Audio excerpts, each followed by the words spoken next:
Olá, salve, salve, muito bom dia. Estamos começando aqui pela mais uma edição da nossa revista radiofônica.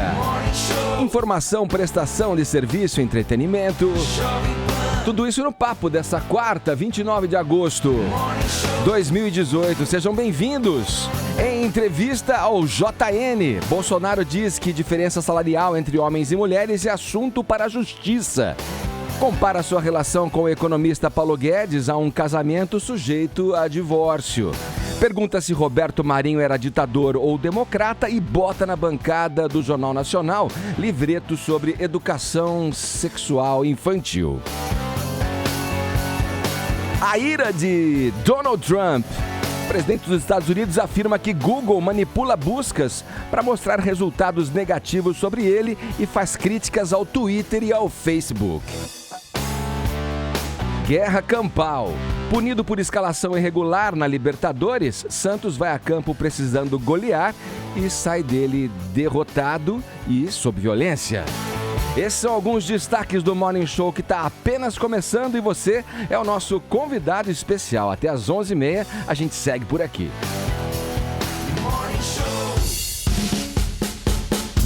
Vamos já nesta abertura, a nossa hashtag de hoje. Bom dia, Paulinha. Bom dia, Ed. Beleza? Sabe que hoje, 29 de agosto, é o Dia Nacional de Combate ao Fumo, Edgar. E a gente quer levar esse tema para os assuntos mais comentados do Twitter. Sempre bom. Eu acho que você pode ter um GIF, um meme, você pode ter uma história para contar, né? Como é que você se livrou desse vício? Espero que você já tenha se livrado. E vamos usar a hashtag Eu e o Cigarro. Tô esperando a participação de vocês, o apoio pro Caio Rocha, pra ele largar desse vício.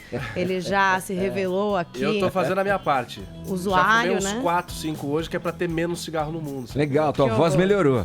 E vamos lá então, hashtag Eu e o Cigarro. Não se esqueçam que os comentários de vocês também fazem parte da transmissão aqui do Morning Show.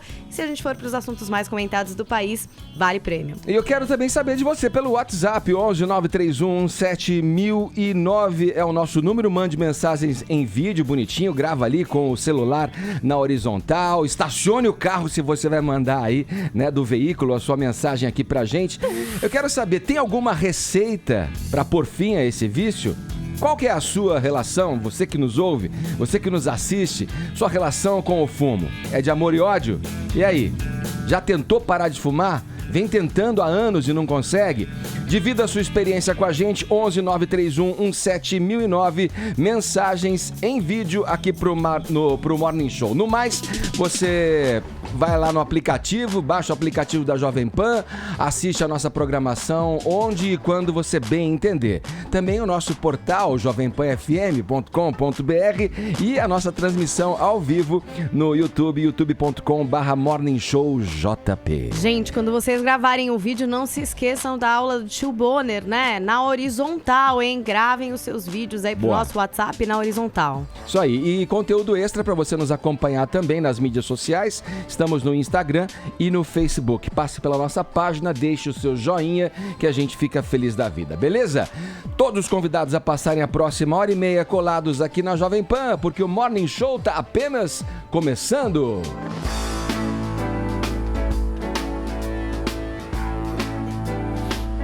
Na noite dessa terça-feira, o Jornal Nacional da TV Globo recebeu o candidato do PSL à presidência da República, Jair Bolsonaro. Ele foi o segundo presidenciável a ser entrevistado pela dupla William Bonner e Renata Vasconcelos. Caio, muito bom dia. Vamos lá começar esse papo aí, sabendo aí em detalhes o que se passou durante essa entrevista. Eu tive a sensação, assistindo a entrevista, do mesmo jeito que eu tive em 2014, o 7-1 Brasil e Alemanha. Lembra, Vini? Lembro. Eu acho que foi um 7-1, rapaz. Pra quem, Caio? Eu vou falar como é que foi a entrevista e cada um tira a sua própria conclusão. Bom, o Bolsonaro começou sendo questionado sobre a questão da família dele na política. A Renata Vasconcelos fazendo uma referência, um paralelo a isso, ao fato dele se colocar como novo, sendo que ele já está há 27 anos na política e age como os demais candidatos. E ele respondeu falando que o diferencial dele, dos filhos, é de que eles não estão envolvidos em escândalo algum, nunca estiveram. Aliás, ele é o único deputado mencionado no Mensalão e na Lava Jato como o único que nunca pegou dinheiro.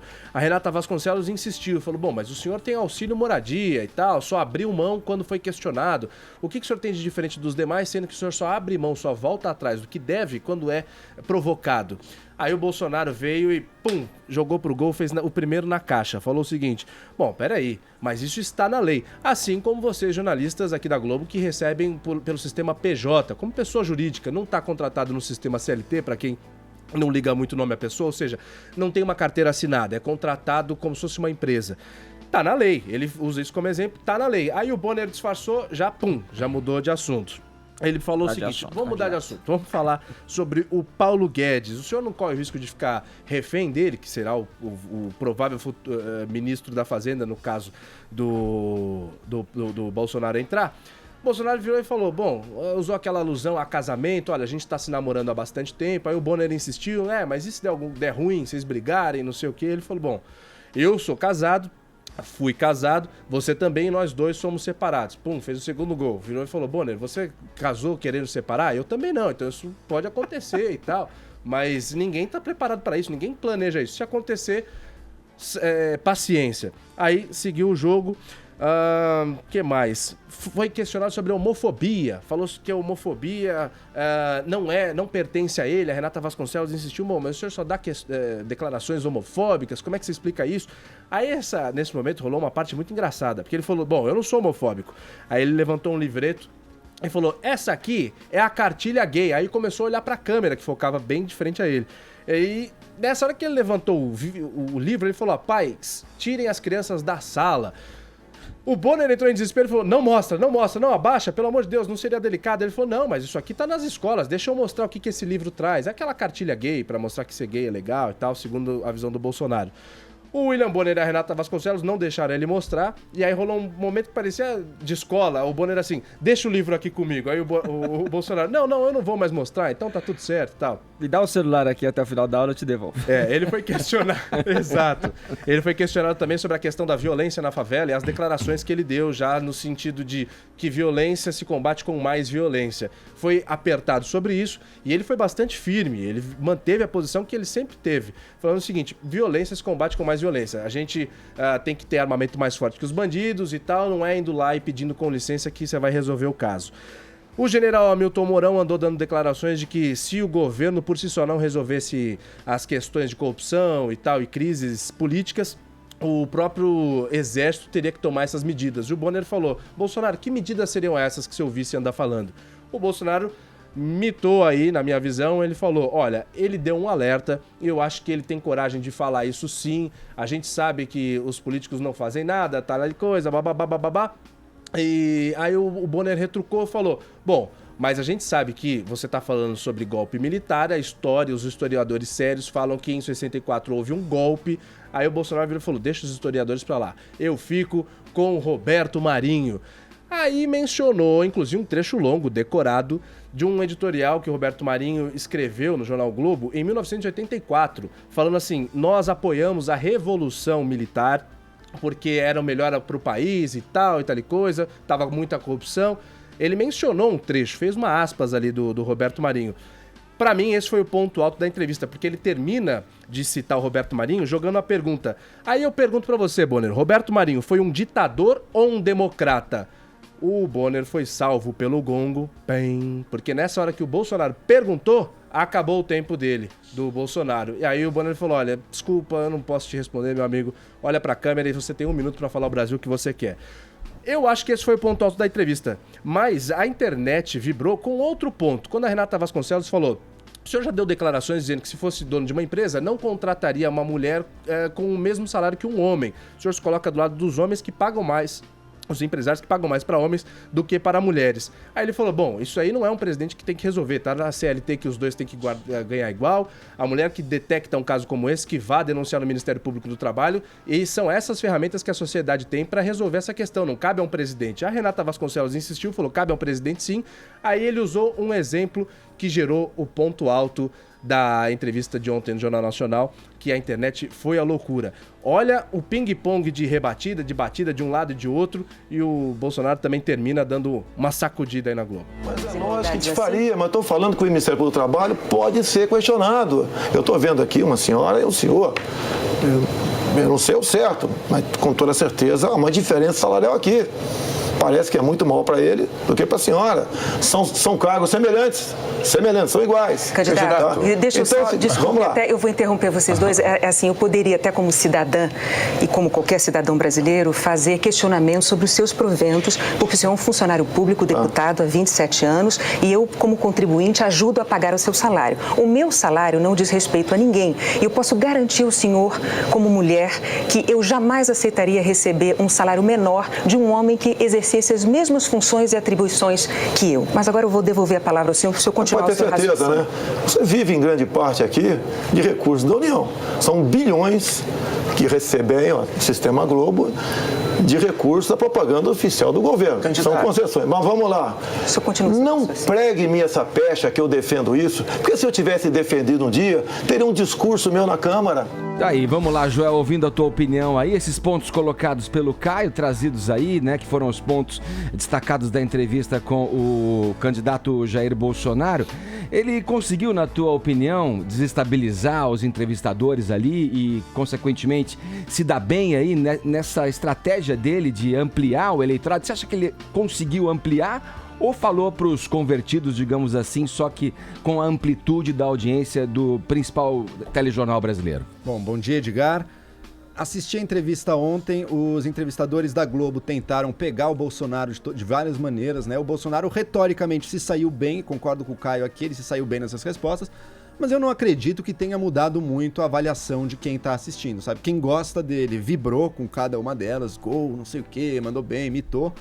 Quem não gosta dele continua tendo as mesmas opiniões de sempre. Olha, alguém que está sem propostas, alguém que faz parte de uma velha política brasileira, alguém que tem muito mais pose, frases de efeito do que substância. Eu acho que ele não foi capaz de mudar muito isso, mas, de um certo ponto de vista, como ele é o líder, sem o Lula ele é o líder das pesquisas, manter isso e não ser danificado pelas muitas tentativas dos entrevistadores é uma vitória e tem um elemento a mais aí.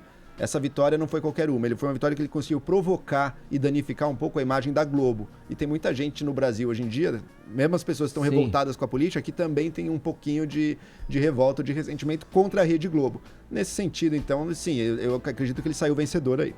Vamos lá, o Trindade, diretamente de Brasília, está acompanhando a nossa conversa aqui. Bom dia para você aí na capital federal, Trindade.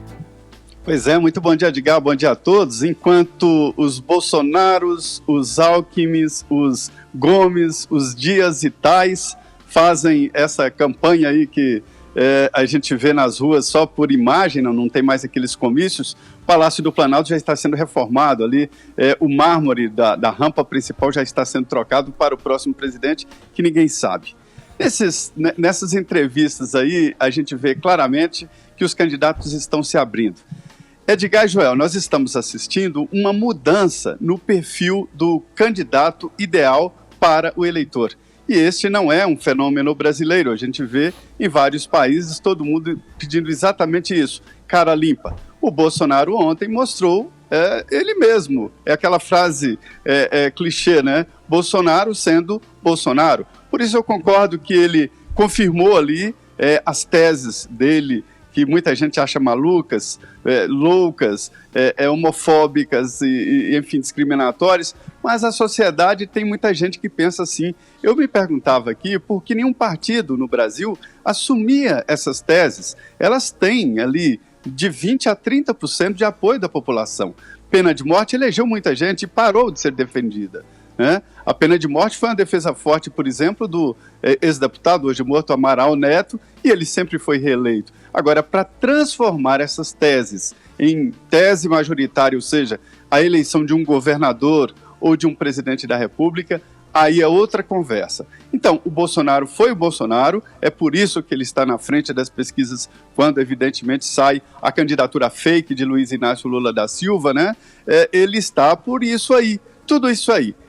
O Caio fez o resumo, eu entendi perfeitamente que ele ouviu a Jovem Pan e partiu para cima, desgastou a imagem da TV Globo, que tem um grande desafio, de sair TV Globo depois dessas eleições, que está apanhando de todos os lados.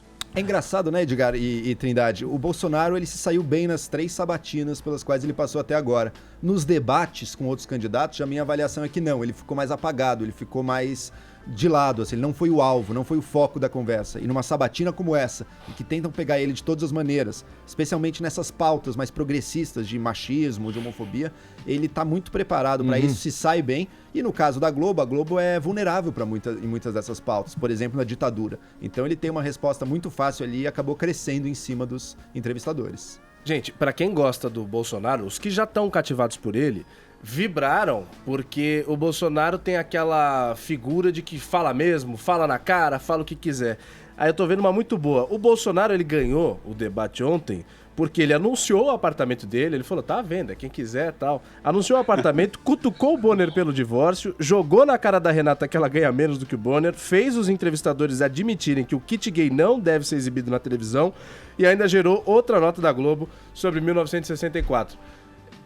Foi meio esquisito o Bonner e a Renata deixarem esse show aí do Bolsonaro, mas rolou. E falei da Luciana Gimenez também, né? E ainda falou da Luciana Gimenez. E o Bonner falou que assistiu a Rede TV. Ainda mais engraçado que essa coisa da bravata da cartilha de educação sexual infantil nem era a cartilha, né? É um livro da Companhia das Letras. É um livro da Companhia das Letras e eu acho que o ponto ali é que nenhum candidato pode mostrar nenhum documento e nenhuma coisa ali. Não é a questão de mostrar este livro. O Ciro também não pôde mostrar a cartilha lá da recuperação de crédito. A Globo já ter deixado isso claro também, né?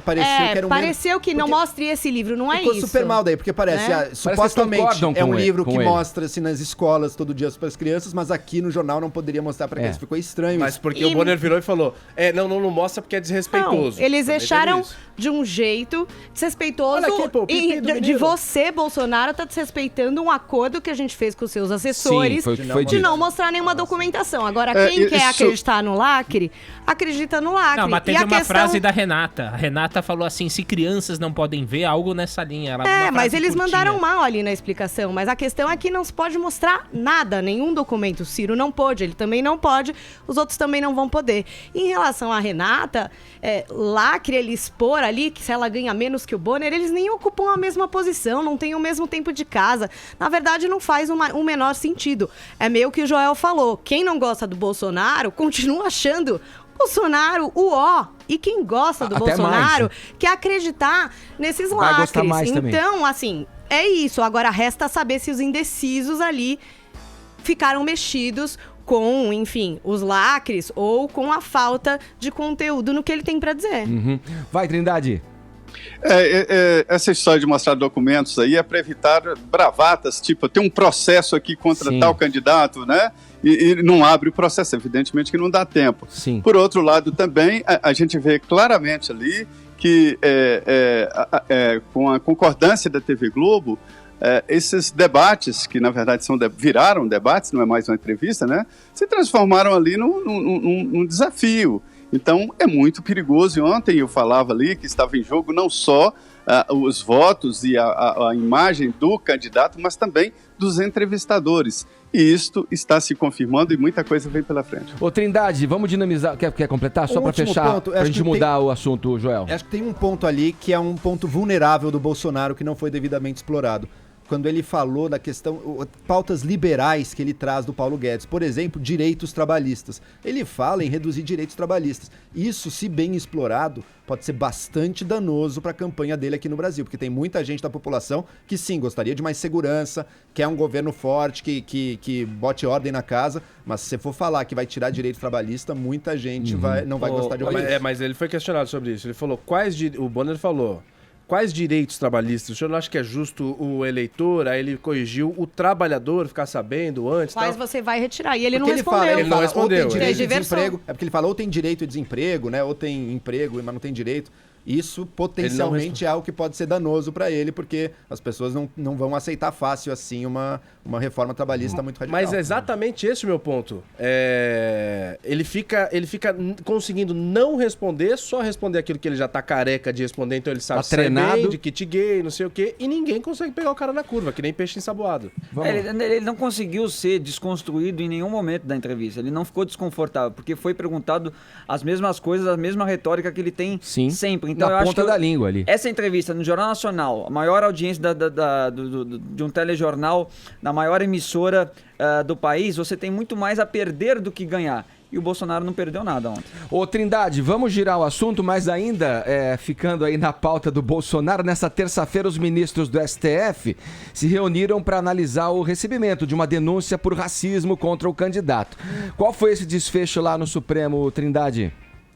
Pois é, Edgar, é uma turma de 5, está 2-2, faltando o voto do ministro Alexandre de Moraes, que pediu vista, né? E ele é que vai definir se o Bolsonaro será mais uma vez réu no Supremo Tribunal Federal. Desta vez, a primeira vez foi aquela briga dele com a deputada Maria do Rosário, quando ela disse que não a estupraria porque ela seria feia. E agora ele, durante uma palestra, falou que visitou quilombolas, os afrodescendentes, e que viu pessoas que não tinham condições de se procriar.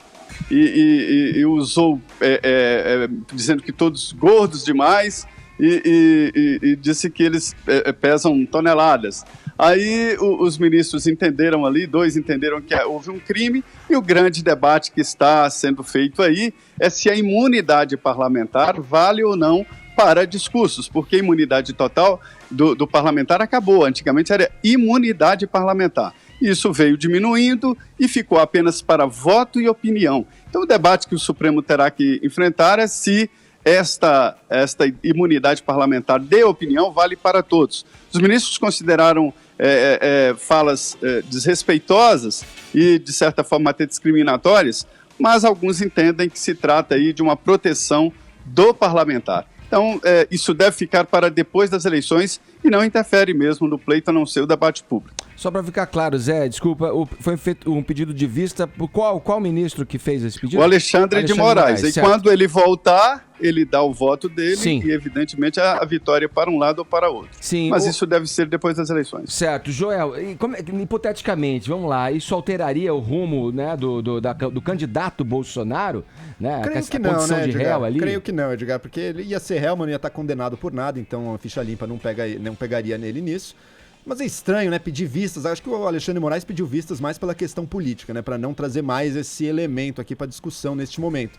Porque os fatos estão ali, você olha, você não tem muita dúvida, não tem muito detalhe. O Bolsonaro falou aquilo, você considera injúria racial, é racismo ou não é? Sinceramente, eu não consigo ver aquilo como racismo de forma alguma. Ele fez uma piada com o peso dos quilombolas e não com a raça, enfim. Fala, só para concluir, Edgar, respondendo a sua pergunta anterior, é o seguinte, um debate forte que haverá no Supremo é se um candidato à presidência da República pode ser réu, porque o Supremo decidiu que na linha sucessória da presidência, réu não pode entrar. Isso é um pedido para analisar o caso do Eduardo Cunha, na presidência da Câmara, e que naquela época era réu. Sim. Aí ele saiu e o julgamento caiu em Renan Calheiros, que era réu. O Supremo entendeu que na linha sucessória da presidência da República não pode ter um réu, mas não analisou o candidato. E agora tem uma frase do Luiz Fux que diz que quem não pode assumir não pode ser candidato. Então é a história se o candidato entra também nesta lista de réu. Se entrar, o Bolsonaro já é réu, mas não é exatamente um crime de desvio de dinheiro público. Então é meio complicado e o Supremo vai ter que analisar isso sim. Mas que insólito né, Zé? Porque na linha sucessória não pode, mas na cadeira há esse relativismo. Obrigado pelas suas informações, Trindade. Um abraço, bom trabalho para você aí em Brasília. Obrigado, bom dia. O presidente dos Estados Unidos, Donald Trump, afirmou que o Google manipula o mecanismo de buscas para que sejam exibidas mensagens negativas sobre ele. Paulinha, o republicano tá irado. E aí, hein? Ele tá. E ele usa tanto, hashtag né? chateado. Ele fez pelo Twitter essa crítica. Mas ele também critica o Twitter, o Facebook, de alguma forma. Ele tá nessa e não é uma coisa nova, né? Ele, durante as eleições, já tinha reclamado que, por exemplo, o Google ocultava notícias que podiam prejudicar a Hillary Clinton. Então, já era uma alegação que ele fazia nas eleições e agora ele volta dizendo que quando se coloca ali notícias de Trump no Google, o que acontece, o que se visualiza ali são notícias da mídia fake news, né, falsa que ele chama. Em outras palavras, os resultados são manipulados para que mostrem só notícias e histórias ruins. Então, 96% dos resultados sobre notícias de Trump são de mídia nacional de esquerda, e isso é muito perigoso, pelo que diz o Trump aqui. E não foi só o Google que ele criticou, ele também depois foi lá e reafirmou que o Twitter e o Facebook também estão pisando em território muito perigoso, que devem ter cuidado, que não é justo para grande parte da população, porque, de acordo com ele, há um filtro aí, há uma condução para as notícias que são ou não mostradas. O Google respondeu, dizendo que quando você faz uma busca no Google, o que eles fazem é entregar as respostas mais relevantes em questão de segundos, que as pesquisas não são manipuladas em direção a nenhuma ideologia política, que, enfim, eles sempre estão fazendo melhorias aí no algoritmo para garantir que não tem nenhuma condução nisso, nenhuma manipulação em relação a sentimentos políticos. E aí, por outro lado, Edgar, a gente teve alguns CEOs admitindo que, por exemplo, nas suas empresas, a maioria dos funcionários é de esquerda, né? Então, você teve uma entrevista na CNN com o Jack Dorsey, que é o CEO do Twitter, e ele falou, a grande maioria dos meus funcionários são de esquerda, mas claro que estamos aqui tentando fazer um trabalho isento, sem manipular. E aí o Facebook mesmo, a gente teve o Mark Zuckerberg em abril desse ano, quando depois no Senado nos Estados Unidos, também admitindo que a grande maioria dos funcionários que trabalham na empresa são de esquerda, e até dizendo assim, ó, o Facebook e a indústria de tecnologia estão localizados no Vale do Silício, uma região sabidamente em inclinação à esquerda. Essa é uma preocupação que tenho e tentamos erradicar na empresa, assegurando que não temos qualquer preconceito no trabalho que fazemos. Mas fica sempre essa margem, e tem acontecido de pessoas, por exemplo, reclamarem que consideram que no Twitter o que é mostrado é filtrado, perfis à direita ou conservadores são derrubados, e por que não usar a esquerda? Então, existem reclamações recorrentes acontecendo, e foi feita até uma pesquisa em junho nos Estados Unidos pela Pew Research Center, que mostra que 43% dos americanos acham que as principais empresas de tecnologia apoiam opiniões liberais. E 72% dos entrevistados também disseram acreditar que as redes sociais censuram os pontos de vista conservadores. Olha que ponto interessante, Joel, para análise aí, né? Porque são os poderes pequenos que estão na mão das pessoas, do indivíduo em si, potencializado com o advento das mídias sociais, né? Da capacidade que se tem hoje de expor pensamentos, tudo, e ideologias, inclusive. Faz sentido, na tua opinião, essa falta de isenção acusada aí pelo presidente americano? Olha, o Trump acusa sem nenhuma evidência, sabe? A única evidência dele qual que é? Você começa a pesquisar no Google, aparecem notícias ruins sobre ele, e talvez sobre outros candidatos apareçam notícias menos ruins. Agora, isso pode ser um resultado do próprio algoritmo da pesquisa. Como tem muita notícia ruim sobre ele, como as pessoas pesquisam e querem saber coisas ruins, os podres dele, talvez naturalmente acaba sendo mais relevante essas coisas ruins. Então isso por si mesmo não é prova nenhuma. É verdade, essas empresas têm aí, são mais gente de esquerda, por exemplo, assim como o jornalismo no Brasil também tem mais gente do perfil de esquerda. Agora, isso não é uma prova de que tenha qualquer viés, que alguém esteja interferindo no algoritmo, ou seja, não, o algoritmo mostraria notícias, algumas boas, outras ruins do Trump, vamos mexer aqui, já que a gente não gosta dele, para mostrar só as notícias ruins. Eu torço para que não estejam fazendo isso, levados por um senso equivocado de justiça social. Ué, mas você tem que ter evidência para dizer que estão fazendo. Não tem evidência. Cadê evidência? Só se publica notícia ruim. Mas é o que as pessoas procuram mais, as pessoas estão pesquisando mais isso no Google. Não, eu não acho que são as pessoas que colocam lá no Google, Trump, notícia ruim. Não, quer dizer, Trump, corrupção, Trump, dinheiro, não sei o quê. Não, Trump notícias, né? É o que acontece no Google. Às vezes tem a ver com o usuário também. Conforme os meus hábitos, o Google, ele consegue mapear quais são os sites que eu mais acesso, as coisas. E isso é entregue para você, é um pacote numérico aí, é uma conta, um algoritmo que, de acordo com o Google, não tem nenhuma condução política, de lado, esquerda ou direita. Então, por exemplo, se existe um volume maior de pessoas acessando a CNN do que outros meios de comunicação e acreditando naquela notícia e lendo aquela notícia, ela vai ser a primeira da página. Paulinha, o planeta Terra, se eu estiver chutando muito alto, pertence a 6 famílias. No máximo 6 famílias.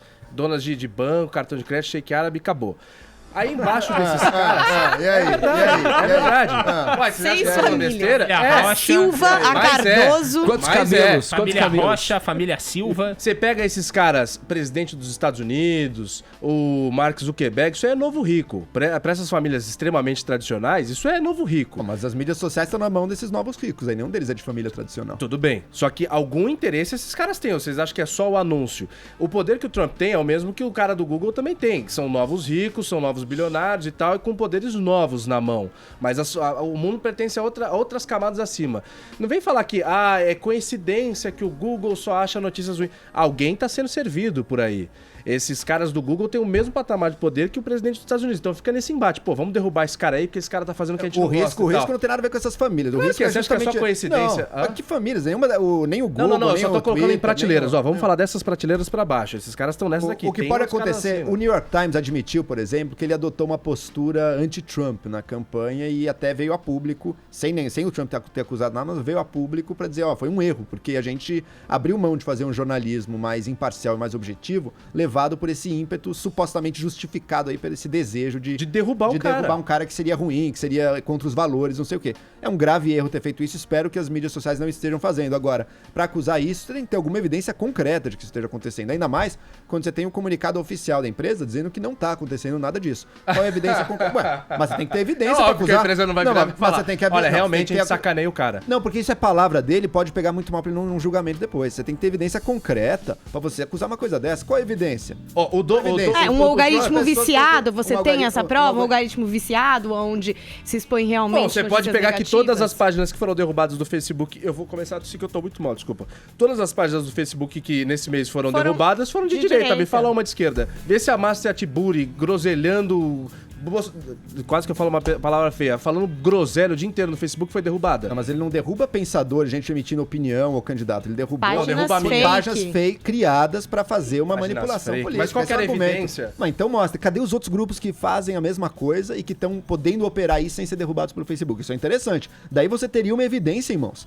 Mas assim, talvez a direita agora tenha realmente feito mais manipulação do que a esquerda e, portanto, nessa coisa política e do uso das redes. E, portanto, ela que foi derrubada. Agora, você tem que ter alguma evidência, tem que ter algo pra mostrar. Olha, isso aqui fez exatamente a mesma coisa que a direita fez e não foi derrubada. E tá aqui livremente atuando. Cadê? Geralmente a direita, e principalmente a figura do Donald Trump, por ser um bilionário, ele é voraz, feroz pelo capitalismo selvagem. Vamos lá, America First e tal, vamos correr atrás de grana. E quem é de esquerda fica naquele papinho, calma, vamos ser descolados, vamos ajudar as pessoas. E as medidas que o Trump tem tomado são totalmente antipopulares com o pessoal da esquerda. Você vê a questão na construção civil em Nova York, virou um canteiro de obras. Aquilo lá agora, vai lá e vê. Tá sendo construído tudo porque ele tá deixando tudo que ninguém deixava antes fazer, ele tá deixando fazer. Agora ele fechou a fronteira, separou criancinha dos pais, não sei o que, o mundo inteiro. Nossa, que coisa. Aí você pega só como exemplo aqui pertinho, não precisa nem mudar de continente e ir lá pra Itália. Vê aqui, Roraima, Pacaraima, Brasil e Venezuela. Por dia, 800 venezuelanos vindo pra cá. O Trump tomou uma medida antipopular, só que ele virou e falou, velho, se eu continuar deixando porque é criancinha, porque é azul, porque é amarelo, porque é verde, isso aqui vai virar uma coisa desenfreada e vou estimular as pessoas a continuarem vindo pra cá. Fecha. Aqui no Brasil você fica nesse papo de não, é antipopular, deixa os caras...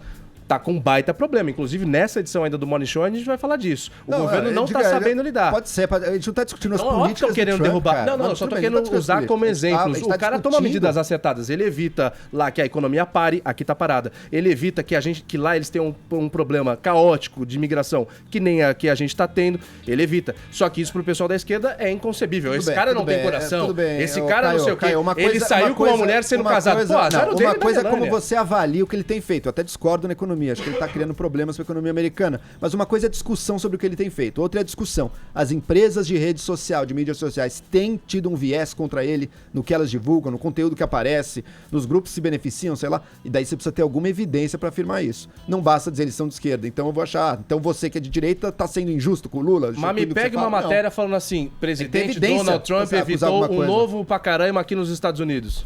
Aqui no Brasil, tem um editorial de rádio feito por você agora, no ar, nesse momento. Não. sendo Lá nos veiculado, Estados pô. Unidos, cadê a manchete pró-Trump? Pra caralho, mano. Trump Ninguém é fala pra corajoso caralho nos e Estados Unidos. evita que Estados Unidos se torne o novo Brasil-Venezuela. Liga na Fox. Trump é corajoso a e Fox faz... News. A Fox News. Um monte de blog de direita. Tem um Agora, monte de... sabe o que você não tá considerando? Quando você faz você argumenta, cara, eu tô percebendo aqui, o teu próprio argumento justifica é isso que você alude e coloca na conta da facção esquerda dentro da imprensa.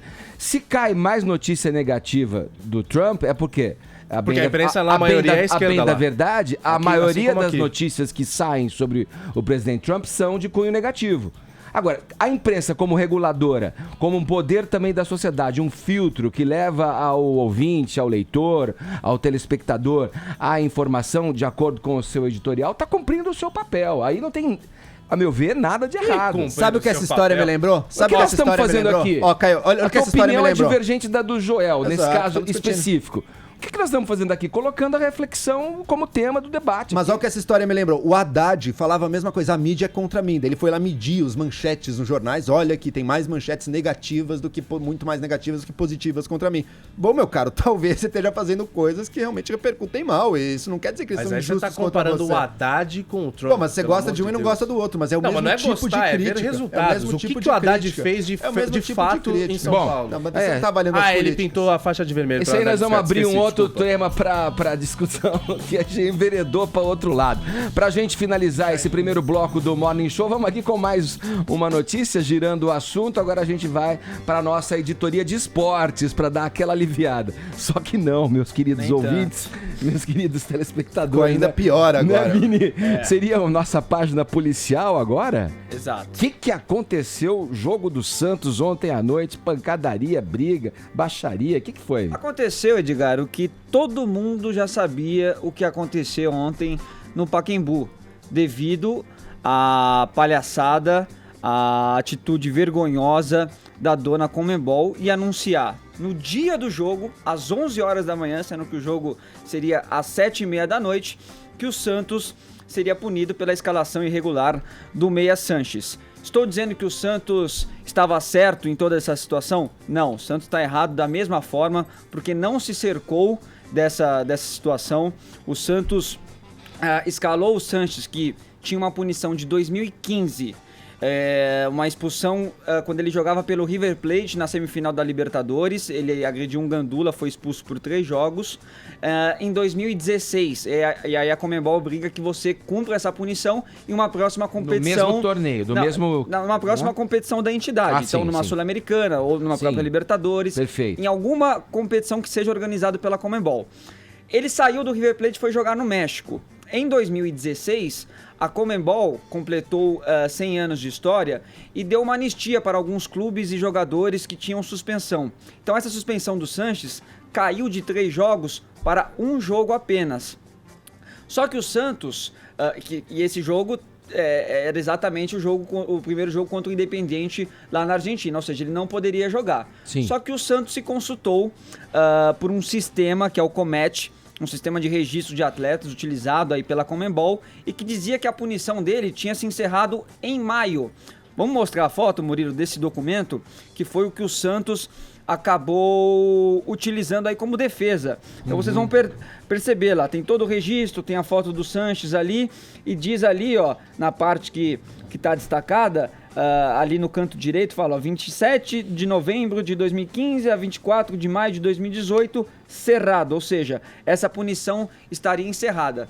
Só que tem um artigo da própria Conmebol, que é o artigo 11.8, que diz que as suspensões automáticas são denominadas assim porque operam sem necessidade de que a unidade disciplinar informe ao clube ou ao jogador processado sobre as mesmas. Ou seja, quer transferir toda a responsabilidade para o clube. Por isso que os clubes brasileiros, quando querem saber se um jogador tá punido ou não, se pode jogar ou não, hein, meu? eles enviam um documento para a própria Conmebol, para a Conmebol informar. Esse é o procedimento, né, que o próprio... Exato, Jó. E aí, eu te falo o seguinte, o pessoal fala, isso daí é muita várzea. Não, sabe por quê? Porque na várzea aqui no Brasil, se você for em qualquer competição oficial, tem um carinha lá com uma plaquinha e com uma canetinha, e você tem que dar o RG, ele vai falar, ó, você não pode jogar esse jogo, você foi expulso no último domingo. Então, quer dizer, a Conmebol nem isso consegue fazer, nem isso consegue organizar. Então, o Santos está errado, porque não se verificou corretamente essa situação. A Conmebol, mais errada ainda pela demora, por não ter um sistema mais simples, de fácil acesso para os clubes verificarem isso. E a CBF também, porque não amparam seus clubes. Os clubes aqui do Brasil também não se unem. Você não viu uma palavra de um outro presidente de clube falando que isso... foi uma vergonha, ou seja, não tem união nenhuma. E o torcedor rival hoje, que tá dando risada do Santos, vai ser o que vai cobrar a Conmebol amanhã. Uhum. Então, seria um momento agora desses times se unirem para esse tipo de coisa não acontecer. O Santos não deveria ter entrado em campo ontem. Uma sucessão de erros aí em várias instâncias, né? De uma questão básica, né? Exato. Primária, né? No futebol, primária. E aí, Edgar, lamentável. dentro de campo também era o que mais ou menos a gente sabia que ia acontecer. Um Santos nervoso, um Santos pilhado, não teve a concentração e o planejamento necessário para lidar com um jogo em que ele teria que reverter um placar de 3-0. O Cuca treinou o time no dia anterior achando que ia ter que reverter um empate em 0-0, e aí o Santos não conseguiu render muita coisa. O Gabigol mais uma vez perdeu vários gols.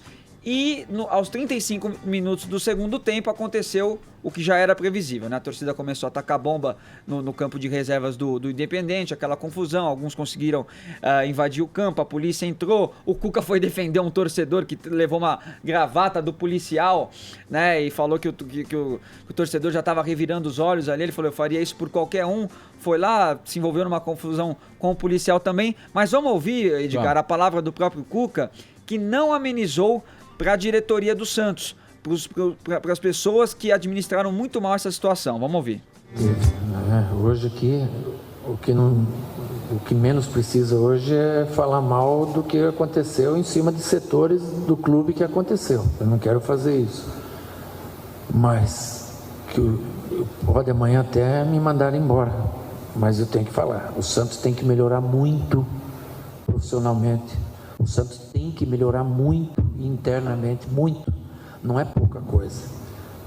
Isso que ocorreu é um erro muito grande, é muito grave, porque é o beabá de situações que não pode ocorrer. E isso resulta em tudo que aconteceu hoje, né? E junto disso já vem outras ações de penhora de renda e o torcedor ele já vem pro campo, o torcedor louco da vida. Só vai minando o clube, né, Vinícius? Só vai minando, não, todo episódio foi vergonhoso. O Santos acabou demitindo um dos funcionários, o Felipe Nóbrega, um dos responsáveis aí pelo registro de jogadores, mas se eu sou o presidente do Santos, eu peço meu boné, porque o senhor não sabe administrar nem um time de várzea, muito menos o Santos, que é um dos grandes clubes do futebol brasileiro. E ontem, esqueci de falar, esse jogo foi encerrado aos 35 minutos do segundo tempo devido a essa confusão. Não sei se você falou, Vini, mas me passou batido, acho que é uma pergunta que o ouvinte está se fazendo. A gente falou do imbróglio, mas não falou o resultado.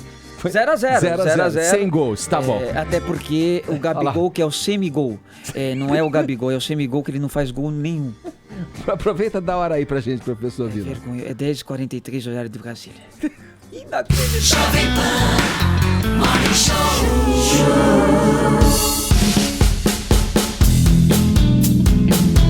Só antes da gente seguir em frente aqui, vamos lá, vamos direto aqui com o próximo assunto. O presidente Michel Temer autorizou a atuação das Forças Armadas de Roraima, palco de uma crise migratória. Vamos lá, Caio, em que termos isso vai se dar? De que maneira isso vai acontecer? Bom, vai ser por meio de uma GLO, que é um termo para garantia da lei e da ordem. O presidente Michel Temer assinou esse decreto ontem, com 15 dias de prazo a contar de hoje, portanto vai até 12 de setembro. O que ele está fazendo? Pegando uma brigada que já está lá em Roraima mesmo e vai deslocar para as fronteiras e para as estradas. para cuidar de toda essa crise aí de migração dos venezuelanos no município de Pacaraima. Já é uma brigada que está em Boa Vista, não haverá deslocamento de outros estados para lá, mas aproximadamente 600 homens devem ir lá dar um reforço para os que já estão lá cuidando dessa crise migratória que está assolando a população de Pacaraima e os próprios venezuelanos que estão lá indo que meio que a Deus dará. Esse envio do presidente Michel Temer de homens por 15 dias para cuidar da situação lá tem alguns lados para você analisar. Não é uma esfera, é um cubo que tem vários lados. O presidente Michel Temer está querendo resolver a situação, está querendo melhorar a imagem dele, que por enquanto está em 73% só de aprovação, ele ainda tem 4 meses aí de governo, ele precisa tomar algumas medidas que melhorem essa imagem dele. Mas vai contra, ou um pouco a favor só do Romero Jucá, que na segunda-feira agora, no início da semana, ele anunciou que estava deixando a liderança do governo no Senado. Ele é de Pernambuco, mas é de Roraima, senador eleito por Roraima. Ele é a favor de fechar as fronteiras, o Temer não. Esse embate fez com que o Romero Jucá na segunda-feira falasse: bom, então eu não sou mais líder de governo nenhum, no Senado nenhum, tô indo embora. O Temer tomou essa decisão agora, talvez para alisar um pouco o Romero Jucá, ainda não se sabe. Mas isso também vai um pouco a favor da governadora Sueli Campos, lá de Roraima, que ela já tinha pedido, diz ela, há tempos essa intervenção militar lá. Agora que o Temer assinou isso ontem, ela diz que é tardio. O prefeito de Pacaraima diz que a gente não precisa do exército nas estradas e nas fronteiras, a gente precisa aqui nas ruas. Ou seja, é uma medida que está indo lá dar um reforço, melhor do que nada, ao meu ver, mas tem vários lados aí, gente que gosta, gente que não gosta. O fato é, eles vão ficar lá pelo menos por 15 dias. Ô Joel, se tem uma função do Exército que é cobrada e é muito disseminada entre os próprios candidatos, é essa função, é esse papel de organizar as fronteiras do Brasil. Isso tem um papel, é lógico, e parece-me que a maioria da população espera que o Exército realize, é esse que está acontecendo aí. Agora, é um tema também crucial para o próximo presidente que assumir. É uma batata quente e tanto, hein? É um tema crucial e curioso. Ele tem figurado muito pouco nas discussões dos candidatos, né? Lembrando que o Exército, quando vai para uma situação dessa, não vai só com a ideia de confronto. Pelo contrário, vai com a ideia de ajudar a organizar as coisas ali e até presta auxílios também à população. Muitos desses refugiados encontram no Exército Brasileiro alguém que presta um auxílio e garante algumas coisas que, às vezes, uma população hostil não garantiria. A situação lá está muito crítica. Essa ação do Romero Jucá, a gente tem que interpretar, inclusive nessa luz política. Ele sabe que se ele não fizer nada a respeito, se ele não se pronunciar, se ele não tomar algum posicionamento mais firme, ele pode pagar um preço politicamente alto por isso, junto à população de Roraima. E ele concorre à reeleição por Roraima. Concorre à reeleição agora. Então, quer dizer, a gente tem que ver mais com uma coisa política do que como realmente achar que a melhor solução seria fechar as fronteiras, mas é uma resposta que ele acha que vai pegar bem para ele. Agora, olha, o Brasil é um país que aceita refugiados e tem acordos para fazer isso e deveria receber. É bom para um país receber mesmo pessoas em situação de muita necessidade. O Brasil já recebeu antes. Pensa quantos italianos não vieram muito pobres para cá no começo do século XX. Vieram muito pobres mesmo e construíram e ajudaram a contribuir para a riqueza nacional. Todo grupo de imigrantes ou de refugiados acaba ajudando isso, quando ele consegue se integrar na sociedade, na economia. O que acontece? Pacaraima, o próprio estado de Roraima, mas Pacaraima especificamente, é uma cidade pequena, não tem a menor estrutura para lidar com a quantidade de pessoas que tem entrado. Sim. Então, um trabalho bom que o governo poderia fazer é integrar esses refugiados em diferentes partes do Brasil que consigam absorver melhor isso. Lembrando, o refugiado não é apenas uma fonte de gastos, de despesa, ele é também alguém que vai ajudar a contribuir para o país se ele for integrado minimamente, de uma forma minimamente decente e bem sucedida, mesmo quando o país passa dificuldades, viu? Não é essa ideia, as pessoas têm essa ideia, já falta emprego para o brasileiro, então o que o venezuelano vai fazer? Isso. Pelo contrário, são mais eles trazem muitas vezes um ímpeto empreendedor e criam oportunidades também. Só ver como, por exemplo, os sírios estão fazendo, como haitianos conseguiram trabalhar, enfim. Se bem feito, ele ajuda a economia local. Mais pessoas ali ajudam. Não são só uma drena de recursos, são uma contribuição também. O que aconteceu nessa comparação que você fez da vinda de imigrantes italianos... O Brasil era muito mais pobre lá do que era hoje em dia. E na geração de empregos, né? A partir da demanda, da mão de obra que passou a fazer parte também da população brasileira, integrada à população desses imigrantes. Numa conversa, só uma linha, numa conversa agora de manhã com os jornalistas, o presidente Michel Temer está falando agora, cogitando a possibilidade de distribuir senhas para a entrada dos venezuelanos por dia aqui no Brasil. Mais um destaque da política. O Tribunal Superior Eleitoral decidiu nesta terça-feira que as emissoras de televisão não são obrigadas a cobrir a agenda da coligação do ex-presidente Lula. A defesa do petista fez pedidos ao TSE para que veículos da imprensa dessem um tratamento igual para a campanha da coligação formada por PT, PCdoB e PROS. Os advogados argumentam que a omissão da mídia à campanha do ex-presidente é deliberada e nociva à sociedade, porque Lula figura em primeiro lugar nas pesquisas eleitorais. Por 6-1, a maioria dos ministros entendeu como Lula está preso, a imprensa não teria agendas do candidato para noticiar. À luz dessa decisão do TSE, se a gente pode até ficar imaginando essa situação hipotética da cobertura do cotidiano do presidente Lula. Edgar. É bem previsível. Hoje, Bolsonaro foi em encontro não sei o quê, Alckmin foi falar com os senadores, não sei o quê. Lula exercitou-se com a barra de ferro no pátio da... Às 9 da manhã tomou sol. Tomou sol. Às 10 costurou bola. É que a demanda seria para que Costurou bola, foi... Tá de sacanagem, Lula. A demanda seria para que o vice aí da chapa, o Haddad, fizesse as vezes aí. A gente já viu um pouco disso, né, nessas alegações, nos debates já que pudemos ver, né? Não tem o menor cabimento. Estão tentando fazer o Brasil de palhaço. Felizmente a justiça não está se prestando ao papel, está dando a verdade, está dando a realidade, porque essa candidatura do PT é uma mentira, uma farsa. E o Lula e a candidatura e o PT está pagando o custo por isso. É correto isso. Está sofrendo as consequências da escolha estratégica que fez. Está com um candidato de mentirinha, que nem pode ser candidato, então vai ser tratado assim. Está preso? Não tem agenda de campanha, não vai ter. Tá preso? Não vai comparecer em debate, não vai ser o vice. Sim. A Marina falou muito bem, até, se eu quiser mandar o meu vice Eduardo Jorge pra Sabatina, eu posso? Não, né? Então o Lula também não pode mandar o vice dele. Tá corretíssima essa decisão, não existe agenda possível do Lula e vida que segue. Ai, ufa.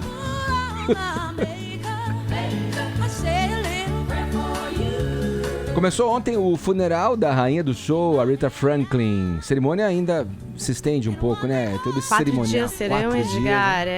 Ontem começaram as filas ali, né, para despedida de Aretha Franklin, que morreu em 16 de agosto em decorrência de um câncer no pâncreas. Então a gente tem o velório do corpo da cantora em caixão aberto, que acontece entre os dias de hoje e amanhã em Detroit.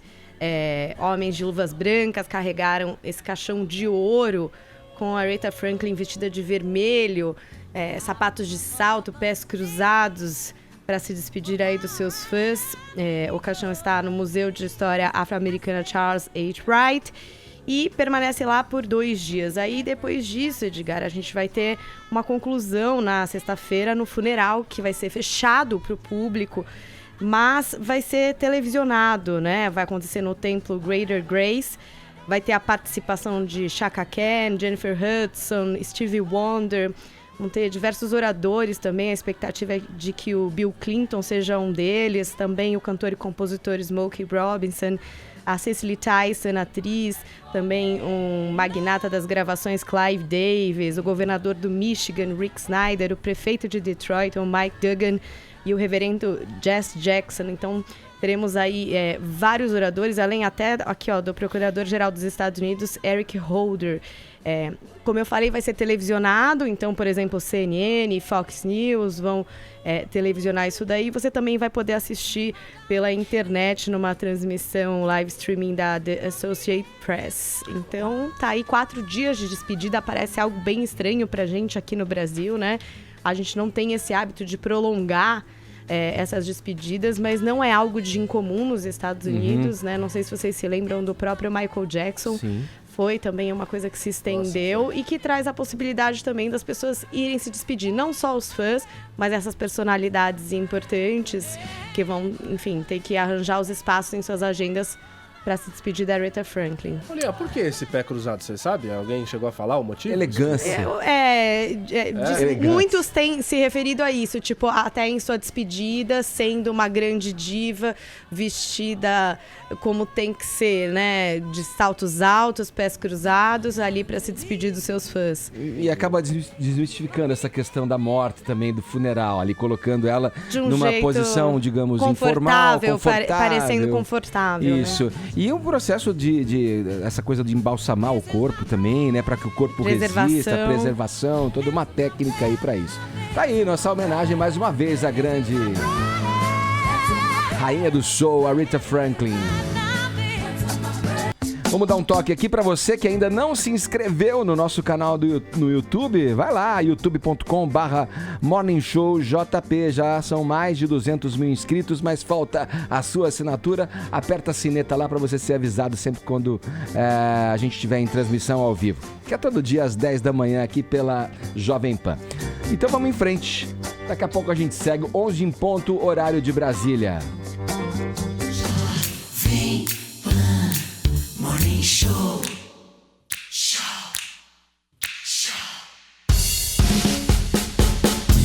Hoje, dia 29 de agosto, é a data nacional de combate ao fumo. Segundo a Organização Mundial da Saúde, o Brasil ocupa o 8º lugar no ranking de número absoluto de fumantes. São cerca de 11 milhões de homens e 7 milhões de mulheres. Ainda assim, o país tem conseguido reduzir o número de pessoas que fumam nos últimos 25 anos.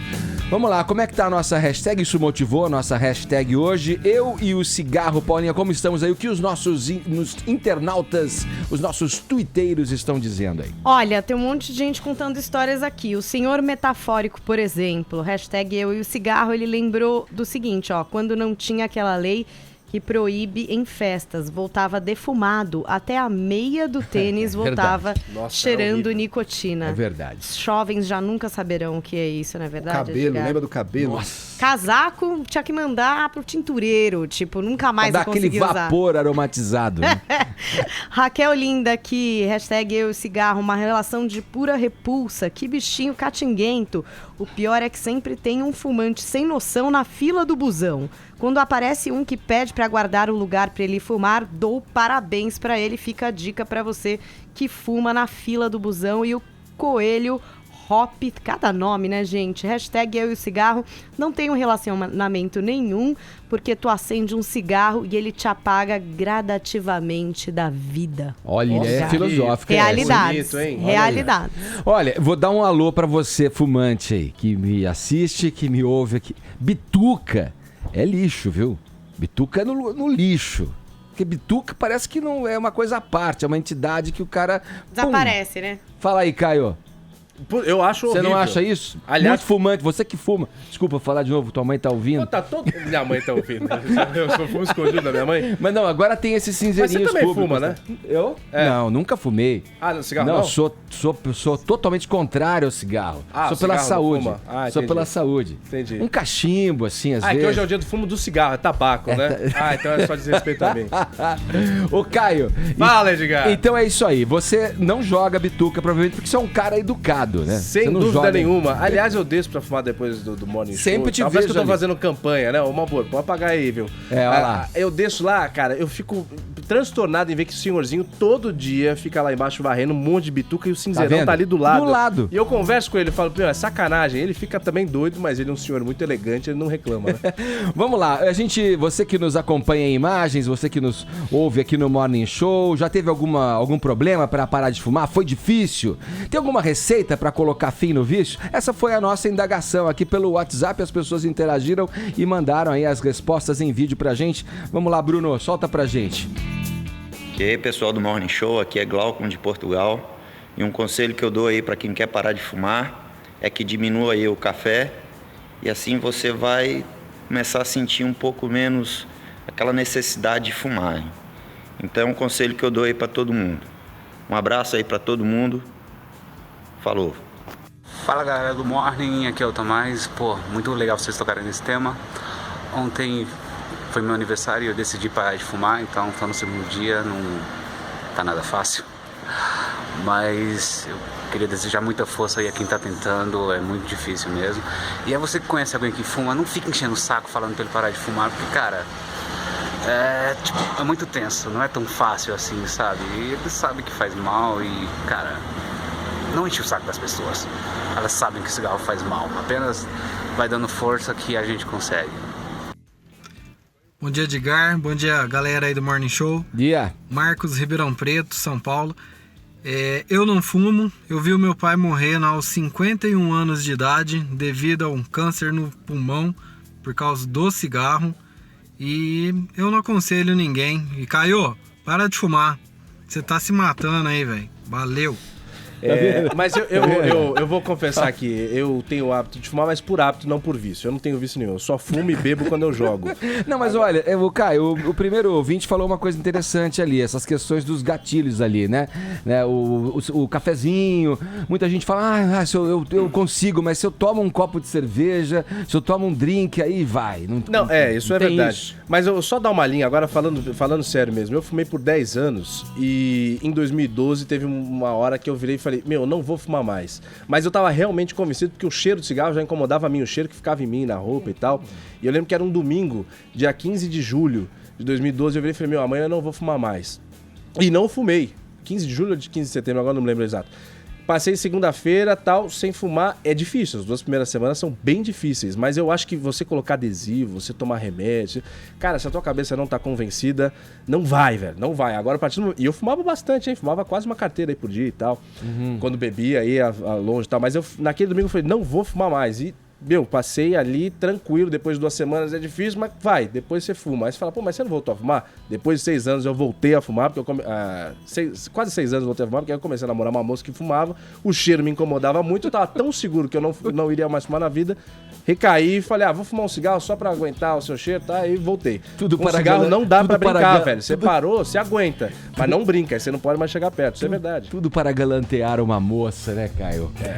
As pessoas que fazem esse relato, muitas delas que são bem-sucedidas na tentativa, sempre alegam a associação da tentativa a uma atividade esportiva, né? Para o auxílio, para essa oxigenação, enfim.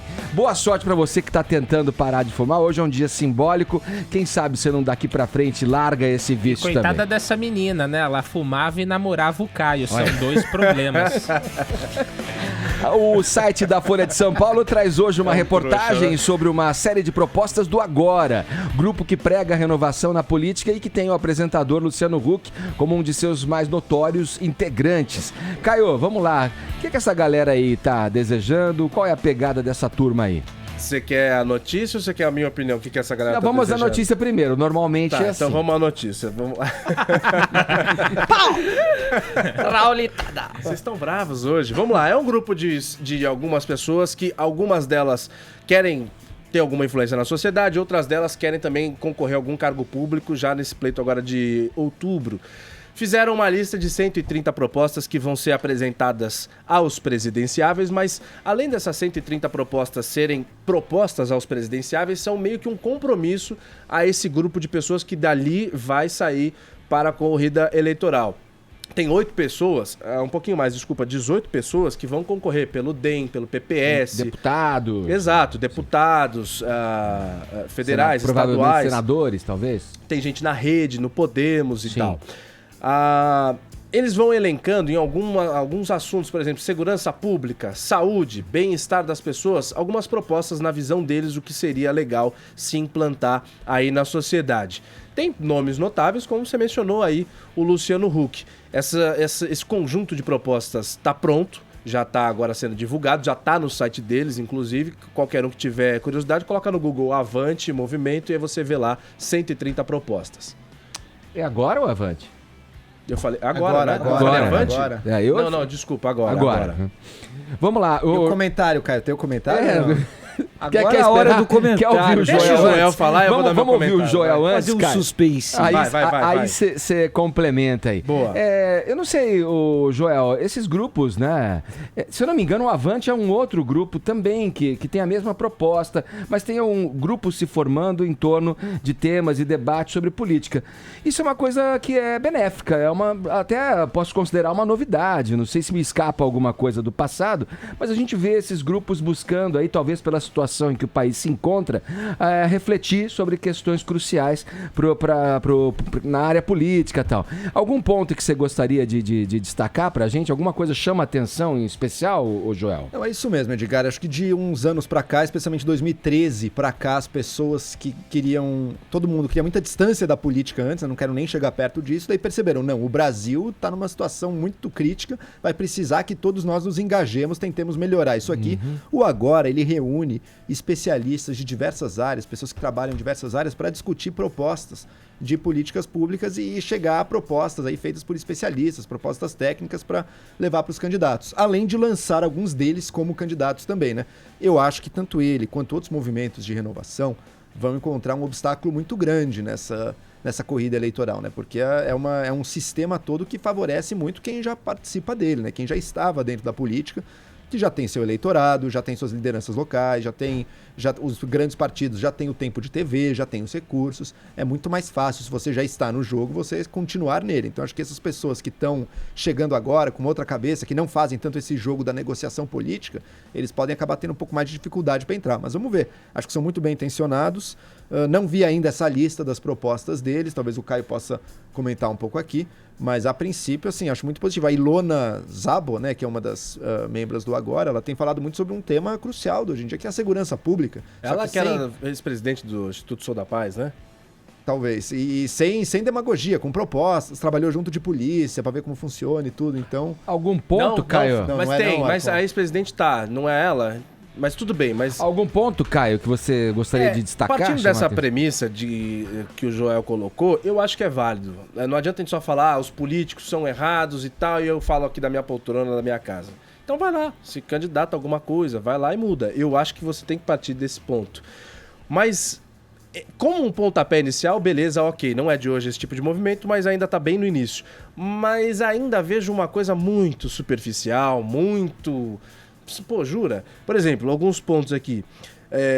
Para o Brasil ser mais legal, temos que promover uma cultura de cidadania e educação para os cidadãos. Ah, vá. Saúde de qualidade para todos, impulsionar experiências de sucesso. Eu vejo só as pessoas falando do fim, isso é óbvio, isso até eu, que faço só o ó com copo, falo. Eu quero ver como. Ninguém, você pega... Não adianta vir falar que o Bolsonaro é legal, porque o Bolsonaro... Ninguém, nem Bolsonaro, nem Alckmin. O Amoedo é um cara que eu vejo falar. Nem Lula, ninguém fala. Gente, isso aqui está errado e a gente precisa fazer isso, isso e isso para mudar. Só se fala assim, olha, temos que deixar todos sendo iguais perante a sociedade. Isso é muito fácil, né? Mais coisas boas, menos coisas ruins. Aí eles falam, eles entram em temas, os principais que a imprensa tem repercutido são taxar grandes fortunas, ao invés do imposto no consumo, o pobre paga mais proporcionalmente do que o rico, e também querem que a maconha no uso adulto seja regulamentada. Essas são duas concretas e que eu acho ambas fazem muito sentido. São duas concretas? Não. Semana passada a gente ouviu 2 especialistas na maconha, o assunto não é tão simples assim. Não, são propostas concretas, eu tô dizendo, são propostas específicas. Então, propondo alguma coisa.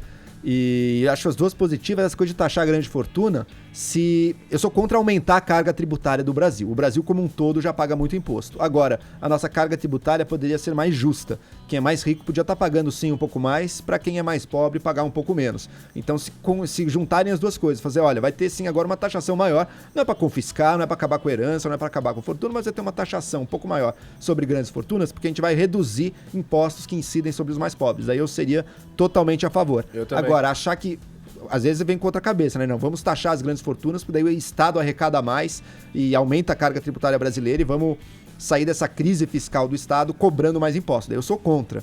Acho que se aumentar de um lado, tem que baixar do outro também, senão o Brasil para de vez. Já tá parado, mas afunda de vez. E me parece que essa discussão, né, ela vem aí debaixo do guarda-chuva da tal distribuição da renda da população, né? Exato, que se daria em termos efetivos, tributários, enfim, ali, com alíquotas claras e proporcionais, de acordo com a renda de cada um, e não se apoiando em políticas muitas vezes consideradas assistencialistas e populistas, né? Isso daria um efeito interessante. Tem um efeito interessante. A gente sempre pensa no Estado como aquele que tira dos ricos e dá para os pobres, né? O Estado brasileiro, hoje em dia, não faz nenhum dos dois direito, tá? Primeiro porque ele não tira dos ricos, ele cobra proporcionalmente mais de quem é mais pobre do que é mais rico. rico. E na hora de gastar, também muito do que ele gasta não é para ajudar os mais pobres, é também para ir para alguns mais ricos, grandes empresas, às vezes programas que visam a classe média, ou que ajudam uma elite. Então, quer dizer, o Estado brasileiro tem muito que melhorar nisso para se tornar de fato. Por que a gente precisa do Estado? Precisa de segurança, sim, precisa de lei e ordem, mas precisa também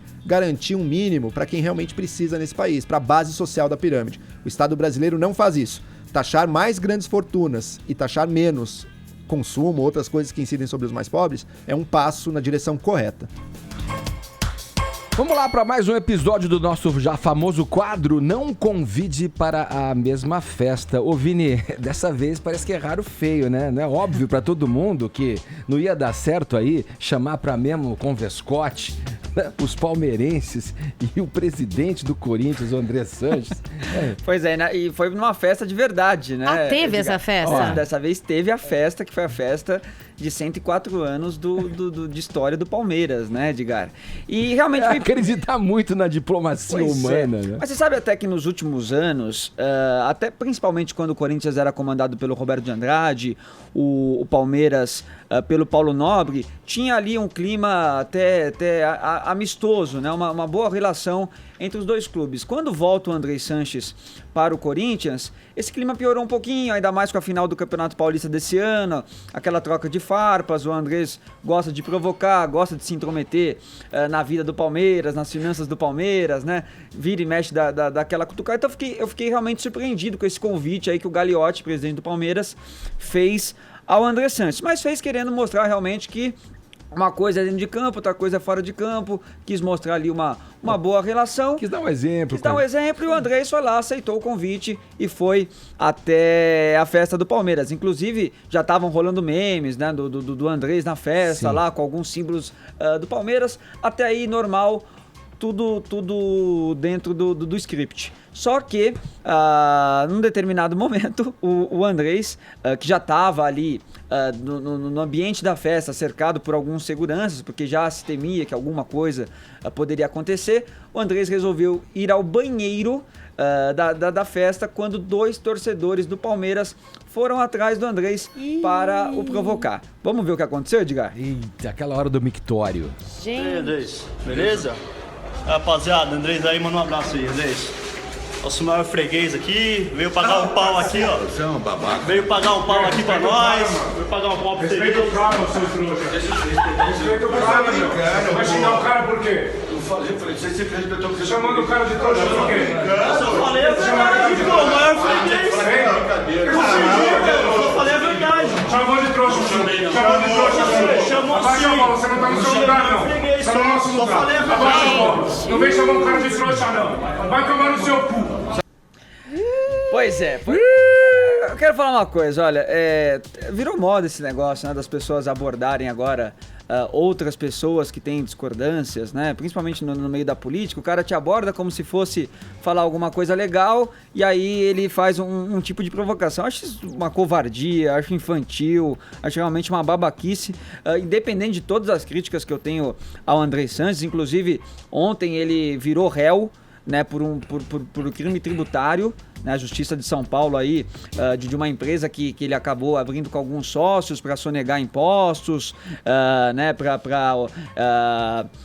sonegar umas operações financeiras, e isso teria desviado aí 8 milhões e meio aí dos cofres públicos. O Andrés tem 10 dias para responder sobre isso. Ainda não se licenciou do cargo de deputado federal, que ele falou que ia se licenciar se tornasse presidente do Corinthians, ainda não fez isso. Então tem inúmeras críticas à pessoa André Sanches, a figura dele, principalmente política, e a figura administrativa que ele tem exercido, principalmente no retorno do Corinthians. Mas isso daí que fizeram os torcedores do Palmeiras, pra mim é lamentável, viu? Covarde, né? Covarde. Ali. Ô, Casão, aproveita aí, né? Você que é o corintiano aí, você dá a hora certa pra gente aí, Casão. Você achou que foi... O que fizeram com o Andrés aí? Não, na verdade eu nem sabia, meu, que era aniversário do Palmeiras.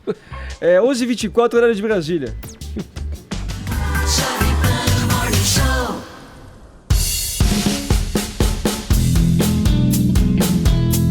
Atenção, atenção, Michael Jackson, que hoje faria 60 anos, ou melhor, está fazendo 60 anos, peraí. Faz 60 anos diz que tá vivo, hein, tá Paulinho? vivo? Não, acho que é isso, hein? Fiquei confuso agora. Voltou de novo essa notícia. E aí? Essa teoria maravilhosa de que Michael Jackson, queridos, não morreu. Tipo 2009 pra mim ele não foi morreu. um flop, foi um golpe, Tipo foi um Elvis. golpinho. É verdade. É uma tese defendida por um personal hairstylist chamado Steve Earhart. Ele tinha contato mesmo com o Michael Jackson, cuidou da cabeleira dele na década de 80 e tal.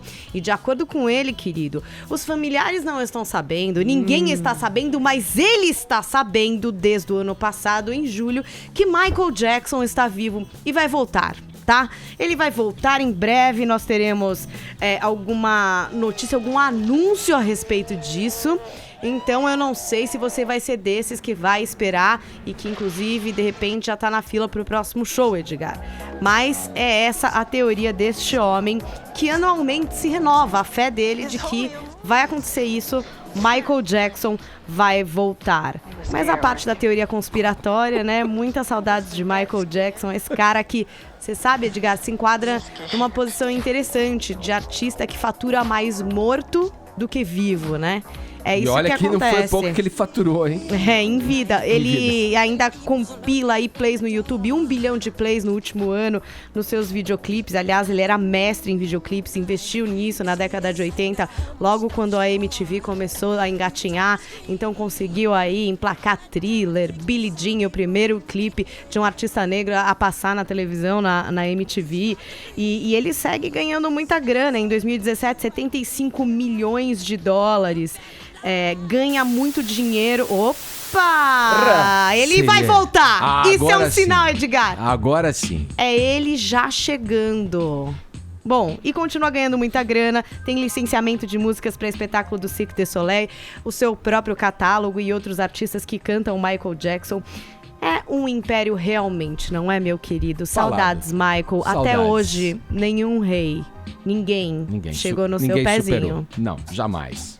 Vamos lá, hora dos ganhadores. Quem tá aí, Casão? Quem leva? MTV era legal, você assistia? Você ia lá várias vezes. Pô. Eu gostava.